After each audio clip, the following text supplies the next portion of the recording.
आज हम एक ऐसे टॉपिक पे बात करने जा रहे हैं जो हमेशा से इंसान सोचता है कि कोशिश करनी चाहिए या फिर किस्मत का इंतज़ार करना चाहिए। आप क्या करते हैं? आप कोशिश करते हैं या किस्मत का इंतज़ार करते हैं? हाथ पे हाथ रख के बैठे रहते हैं और यही सोचते रहते हैं जो मेरे नसीब में होगा मुझे मिल जाएगा। क्या ये आपकी ज़िंदगी की दौड़ सिर्फ आपकी मेहनत, आपकी रात के जागने और आपके खून पसीने की कहानी है, या फिर कोई ऐसी मुकद्दर की लकीर है जो पहले ही तय कर चुकी है कि आपको क्या मिलना है और जो आपके लिए तय हो चुका है वही आपको मिलेगा?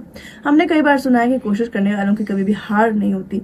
जितनी मेहनत करेंगे उतना अच्छा फल मिलेगा, जितना गुड़ डालेंगे उतना मीठा होगा। लेकिन हमने ये भी देखा है कि कभी कभी कोई बहुत मेहनत करता है, जी जान लगा देता है, मगर फिर भी उसे मंजिल नहीं मिलती, वो नहीं मिलता जो उसने चाहा होता है, जो कामयाबी वो हासिल करना चाहता है, जो तमन्ना होती है, जो ख्वाहिश होती है, वो उसे नहीं मिलती। और फिर एक दिन बगैर किसी तवक्का के सब कुछ खुद ब खुद मिल जाता है। तो ये क्या होता है? क्या ये किस्मत होती है? अगर ये सब कुछ किस्मत पे लिखा होता है तो क्या कोशिश करना छोड़ दें, या अगर सिर्फ कोशिश ही करनी है तो फिर किस्मत क्या है? ये कंफ्यूजन हमारे जहन में रहती है। जिंदगी में किस्मत भी बहुत ज़रूरी होती है और मेहनत भी बहुत ज़रूरी होती है। इन दोनों चीज़ों का लाइफ में बैलेंस बहुत ज़्यादा ज़रूरी है, तभी हमें अच्छे रिजल्ट्स मिलते हैं, क्योंकि सब्र करने के बाद ही हमें अपने रिजल्ट्स का पता चलता है। अगर हम फ़ौरन से मेहनत के बाद अपने रिजल्ट्स मांगना शुरू कर दें, उनकी एक्सपेक्ट करना या डिमांड करना शुरू कर दें, तो फिर थोड़ा मुश्किल हो जाता है कि हम जो चाह रहे हैं वो हमें रिजल्ट मिल जाए, क्योंकि अक्सर चीज़ें प्रोसेस टाइम टेकिंग होता है।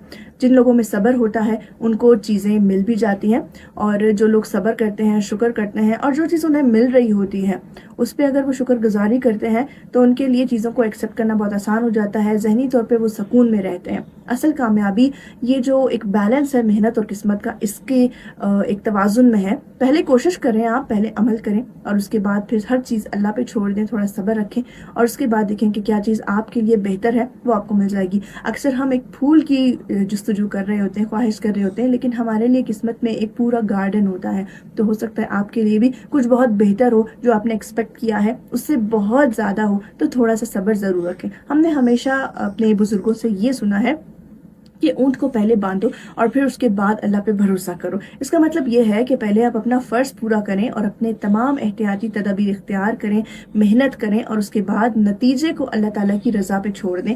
और अगर आपकी ज़िंदगी में ये तवाज़ुन आ जाएगा, ये बैलेंस आ जाएगा, तो आप पुरसकून भी रहना शुरू हो जाएंगे। ये जो परेशानी, डिप्रेशन, एंजाइटी का शिकार हम आजकल होते हैं, वो हमारी बेसब्री की वजह से भी होता है। ज़िंदगी एक सफ़र की तरह होता है, और अगर आपको गाड़ी चलानी आती है तो आप गाड़ी चलाइए, कोशिश कीजिए, लेकिन साथ में आपने ये भी जहन में रखना है कि रास्ते में ज़्यादा ट्रैफिक भी आ सकती है, मौसम ख़राब भी हो सकता है, कुछ चीज़ें ऐसी भी हैं जिन पे आपका कंट्रोल नहीं होगा, और इसी को किस्मत कहते हैं। कोशिश करें और जो रिजल्ट्स हैं उसके लिए दिल में इत्मीनान रखें और सब्र करें। आपकी मेहनत कभी भी ज़ाया नहीं होती है।